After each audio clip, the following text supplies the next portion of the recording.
have some here to talk about exactly what it says up there, how understanding and adherence to the principles of self-ownership can promote love in society for your fellow man and all around the world. So we're going to start back in the 1700s. The British instituted pretty oppressive and obscene taxes on the American colonists. And what did that lead to? Well, it led to high tariffs, which prevented the American colonists from purchasing goods from anywhere other than Britain, specifically from places such as France and Spain. And then the colonists, that was one of the contributing factors to the colonists revolting, and it ended up in a bloody Revolutionary War.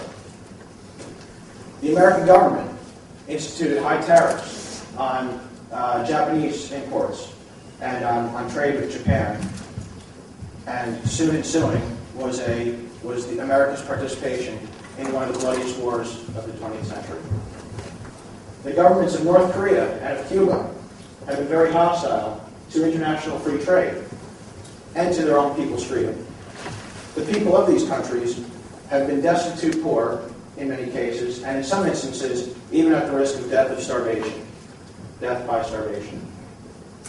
All the while, they are taught to hate the West. After America's 15-year military involvement in Vietnam, which included the deaths of over 60,000 Americans, as well as countless numbers of Vietnamese, the United States eventually just packed up and left. Following the conflict, though, America and Vietnam have become outstanding trading partners. The Vietnamese people are better off for it, and the American people are better off for it. Yet you don't even typically hear even the most war hawkish of Americans talking about bombing Vietnam. Nor do Americans talk about bombing Japan or Germany. Yes, 70 years ago, we were brutal enemies. Excuse me. But after the war, we started trading with these countries, and in trade, we've learned to appreciate and love the people and their cultures. And for those of you who don't care about quote-unquote culture per se, consider the actual consumer goods which you might be taking advantage of. I know I have a lot of friends who came back from Germany on their semester abroad, and all they do is rave about German beer. And I know I wouldn't trade my Japanese-made Honda for anything. In fact, out of the top 10 trading partners with the United States, the only trading partner with which we really have any conflict whatsoever with is Mexico. The important key is, this is not the Mexican people against the American people, nor is it the American government versus the Mexican government. This is, generally speaking, violent drug cartels, which are very ruthless in their techniques, and are willing to kill to protect their illegal profits. These profits are so high and dangerous only because they are made on substances which institutions have deemed illegal for sale and use. So, my idea of the talk is what I said at the very beginning, explaining how understanding and adherence to the principles of self-ownership can promote love and appreciation for your fellow man. To do this, I first must explain what the principles of self-ownership actually are. I was inspired to delve into these ideas by a video that I saw on YouTube entitled The Philosophy of Liberty, which I do recommend everybody see on their own time. It's outstanding. The main principle of self-ownership is that you own yourself. Each individual owns him or herself. You own your body and your actions through time. A consequence of that principle is that no one has a higher claim to your life than you do yourself. No one else owns a claim to somebody else's life. No one owns a higher claim to somebody else's life more than you do yourself. Nor do you own a higher claim to somebody else's life. This idea itself promotes actual love in oneself. And ideally, it also promotes appreciation for the fact that other people feel the same way about themselves, that they do love themselves. Under this theory of self-ownership, it is wrong to initiate force against another. First, you own your body. These are the three essentially primary forces that the theory of self-ownership rejects and says are not proper. First, you own your actions in the present. For one entity to force you, or a group of individuals, to do an action that you otherwise don't want to do, is to take away that individual's or those individuals' liberty. And to be deprived of liberty by somebody or by something is to live in a state of slavery. To suggest that it is okay for one entity to deprive another entity of liberty is to say that others have a higher claim to your present life than you do. Second, you own your future. Although no one knows what the future actually holds in store, whatever it is, and whatever you make of it, whatever you make of yourself in the future, is yours and will be yours. Murder is one entity taking away another's future, and all that future and all that another's future is going to bear. For a murderer to try to justify himself, he must believe that he has a higher claim to somebody else's future than the deceased did.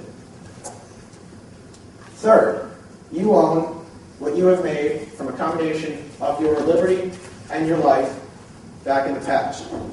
That is the fruits of your labor, your justly acquired property. For some to justify taking others' property by force is to justify theft. Those who do believe that taking others' property by force is okay do so only because they believe that they have a higher claim to your life. To your property than you do. So the primary things, just to summarize the principles of self-ownership, the primary things that people can protect themselves in accordance with these principles are their life, liberty, and property against the forces, murder, slavery, and theft. It is important to note that under these set of principles, it doesn't matter whether the aggressor is one individual or a group of individuals claiming to represent a larger majority. Now, because you own your property and your actions, it also follows that you should be allowed to trade and freely contract with whomever you want with your justly acquired property, as long as there is no force, whether that force is coercion or fraud. It follows that any two or more individuals anywhere, regardless of borders, should be free to contract an unfettered voluntary exchange. Since voluntary exchange, by definition, is only carried out by two parties who are going to benefit from it, otherwise, if a party doesn't benefit from it, they wouldn't voluntarily consent to the exchange. The transaction only directs those two or more parties and doesn't have any external significant effects, such as pollution or other property damaging or life damaging effects, will necessarily make society better off. One thing I contend about this overall philosophy and these principles is that as more people begin to have a better understanding of them and start to believe in them, more and more people are going to come to an understanding that their self-interests in the long run are actually best served by adherence to these philosophies and by dealing with people honestly and respecting others' self-ownership. From dealing honestly with others and by showing respect comes a positive reputation and comes respect for yourself. And from respect and a positive reputation comes an increased willingness to trust somebody in both friendship and in trade. And as I just discussed, when there's more voluntary and peaceful trade, society will be made better off. In times of war or poverty, it is difficult, even when different people do not violate the self-ownership of others from a more powerful group. These different groups, these smaller groups, might still be used as scapegoats who need changing or who need to be deported or killed. The amazing thing about the principles of self-ownership, however, is that because they encourage voluntary cooperation, they raise a non-confrontational society. What I mean by this, if people are living in a state of peace and an ever-increasing standard of living, they're less likely to hate someone or to try to control someone who's different from them, or who behaves differently, or who participates in behavior or actions which you might not necessarily approve of, as long as they are not aggressing against you and your self-ownership.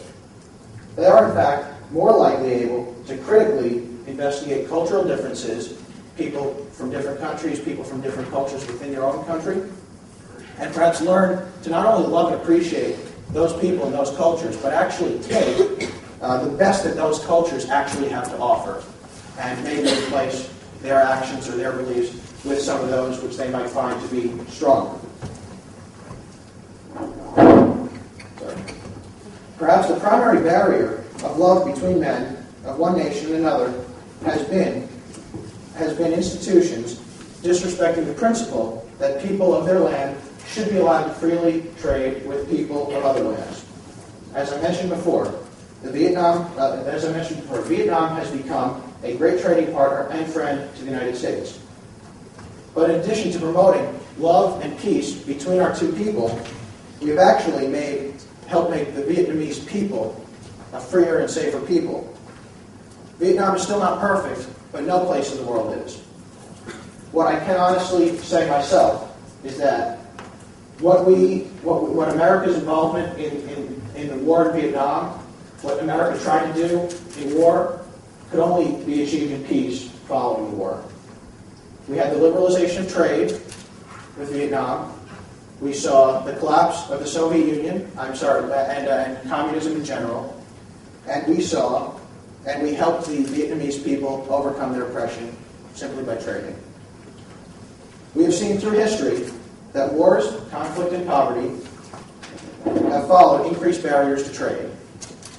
The idea worth spreading, I believe, from this talk is that self-ownership, the idea that you own your property and yourself and your life, and that you're responsible for yourself, spreading these ideas will actually promote love and appreciation for your fellow man. Thank you very much.